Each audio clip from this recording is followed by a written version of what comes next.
most of the time, like we just have so much faith in Josh that like whatever he's doing is the right thing. So we just, if he's fighting, then it's probably a good time to fight. So we just all come in.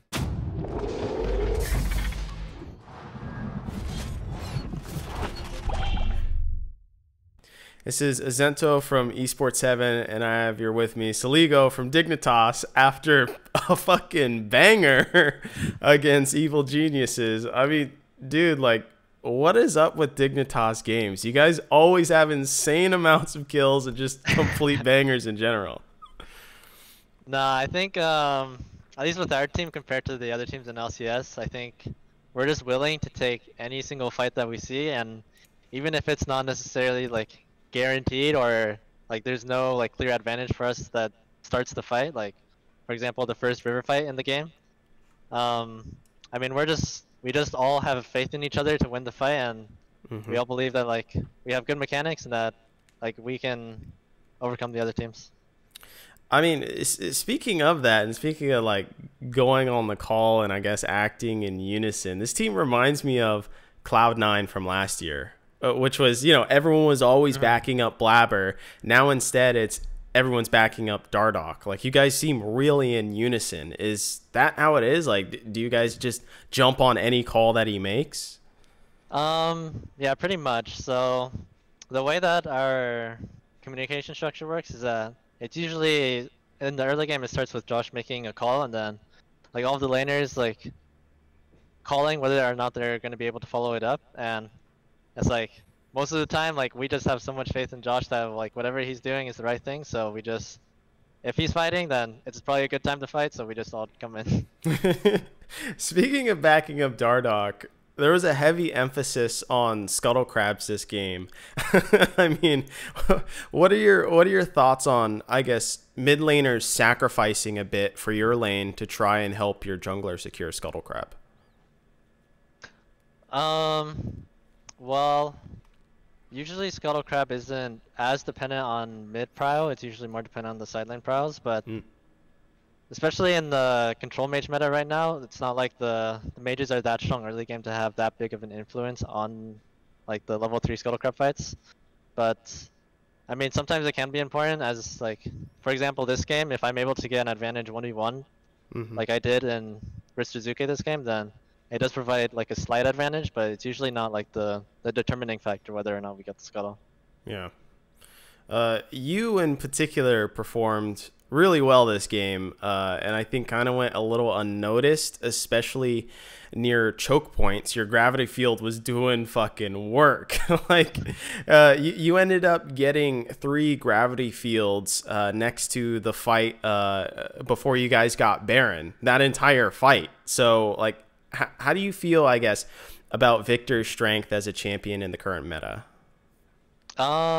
Victor is actually really strong right now, especially since a lot of people are picking tanks in the other roles. Like jungle, top, and support generally have like very tanky champions, and compared to the other control mages, I think Victor has a lot more in his kit to deal with those tanks, like a lot of zoning and just a lot of straight up damage compared to like, let's say, the burst that Syndra would provide.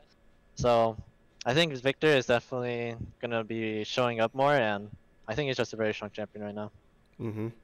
So speaking, I guess, of maybe choke points and the whole interaction with gravity field, there was also Jizuke, who had Orianna, which is another champion that's very good in choke points. So I guess, how do you as a player keep track of everything that's going on and cooldowns, especially in consideration of choke points?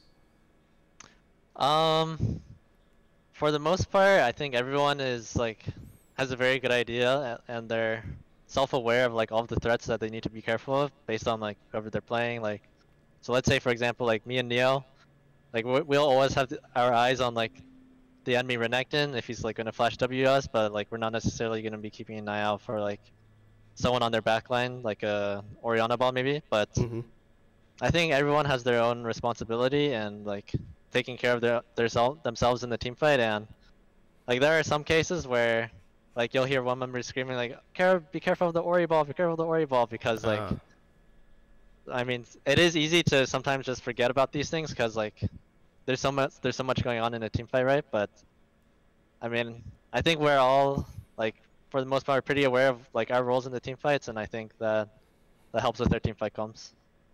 So, lastly, your strength of schedule is very hard next week with Team Liquid and Cloud9, and also two of the best mid laners in the entire league. What are your thoughts on facing Jensen and Perks in particular? Like, are they as scary as everyone makes them out to be? Um, I wouldn't. I don't think they are necessarily performing that great this split at least, but I mean, I do think they definitely like have their own edges and like in their own ways they are like better than a lot of the other mid laners in the league. So, I mean, personally, I'm not too afraid of facing them. I mean, I know I can beat these guys, but it should be really fun. All right. Well, I am personally looking forward to both of those games next week. Best of luck. You guys have been on the grind, so keep it up. This has been Azento from Esports Heaven and Soligo from Dignitas. Thank you for your time. Thank you.